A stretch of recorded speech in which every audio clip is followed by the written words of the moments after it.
자, 이제 2장 보시면은 곡류, 전분, 밀가루라고 해서 이제 본격적으로 들어가요. 그래서 보시면 곡류의 경우에는 종류에 따라서 다르긴 하지만은 맨 바깥쪽을 둘러싸고 있는 것을 우리가 이제 왕겨라고 하잖아요. 그래서 왕겨를 벗겨내 버리고 나서 보게 되면은 안쪽에 이렇게 이제 맨 바깥쪽에 있는 것을 우리가 겨층이라고 해요.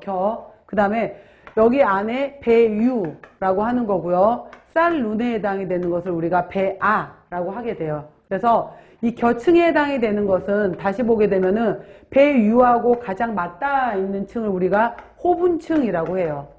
그 다음에 그 바깥쪽에 해당이 되는 것을 종피, 제일 바깥쪽에 있는 것을 과피라고 해서 가끔 문제 중에서 겨층의 이름 중에 배유와 맞닿아 있는 것의 이름은 무엇이냐 이렇게 물어보게 되면은 호분층 이렇게 책에 다 있어요. 호분층이라고 되어 있고 그 다음에 이제 이 겨층하고 배아 부분에 뭐 여러 가지 비타민, 무기질, 단백질, 영양가가 많이 있어. 근데 문제는 이 겨층하고 배아는 섬유질이 많다 보니까 익히기가 쉽진 않은 거예요. 그 다음에 소화가 잘 안 돼. 그래서 우리가 일반적으로 도정한다 라고 했었을 때 최종적으로 도정을 해서 마지막으로 다 없애버리고 나서 백미를 자세히 보게 되면 이런 모양으로 만들어져 있거든요. 자세히 보면 이 모양인데 이게 바로 이제 겨층도 없애버리고 배아도 없애버리게 되면 우리가 가운데 배유 부분만 남겨놓은 것을 백미라고 하는 거예요.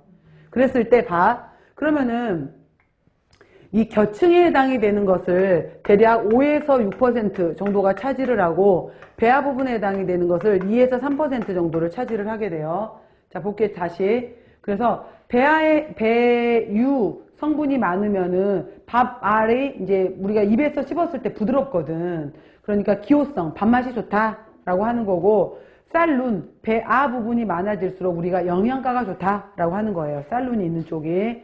자, 배아는 곡류 나달의 2 내지 3%야. 그런데 여기는 불포화 지방산이 많고 불포화 지방산들은 산소하고 만났을 때 쉽게 산패가 돼요. 그리고 리파즈에 의해서도 쉽게 산화되기 쉬우므로 시중에 판매되고 있는 대부분은 배아를 제거해요.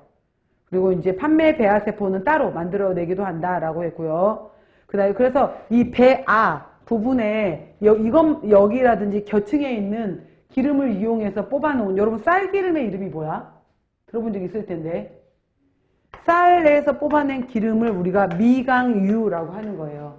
그래서 왜 여러 가지 그러니까 납중독 이런 거 나올 때 나왔던 거 있었잖아. 카드뮴 여러 가지 할 때 그래서 미강유라는 것이 있고요. 쌀기름에 해당이 되는 거. 배유는 곡류 나달의 대부분을 차지한다라고 했고 배유하고 바로 맞닿아 있는 겨층이 호분층. 그 바깥쪽에 종피, 제일 바깥쪽에 과피가 있다라고 했고요.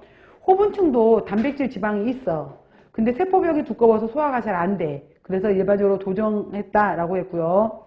배유세포에는 안에 들어가게 되면은 전분, 탄수화물, 소량의 단백질이 함유되어 있다라고 해서 밑에 보면은 도정도가 있고 도정율이 있는데 자꾸 봐보세요. 이걸 이해를 잘 못하는데 우리가 이제 현미가 있어. 현미가 있고 그 다음에 5분도미, 7분도미, 그 다음 백미 이렇게 말하는데 이게 무슨 말이냐면 봐봐요.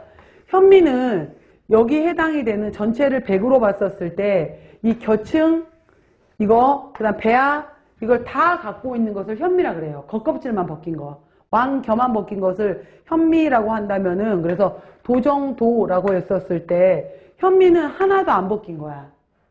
하나도 껍질에 손은 안 댄 거예요. 그랬을 때 우리가 겨층 가운데를 5.5%, 배아의 가운데를 2에서 3%를 2.5% 했었을 때 얘가 전체가 8%잖아. 자, 얘를 봐봐. 이해를 해봐. 그러면은 5분돔이라는 뜻은 뭐냐면은 벗겨야 될 대상이 없애버려야 될 대상을 겨층하고 배아 부분으로 봤다면은 나는 그것 중에서 50%를 없애버리겠다. 이게 5분돔이야. 나는 70%만큼을 없애버리겠다. 이게 7분돔이야.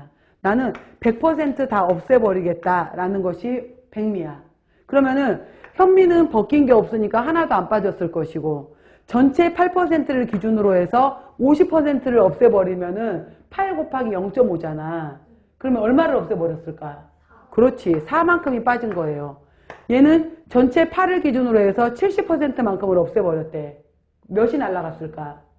5.6%, 87을 56, 5.6만큼이 나갔을 거고, 여기는 버리고 싶은 8% 중에서 전체 100이 다 나갔대. 그럼 몇이 나간 거예요?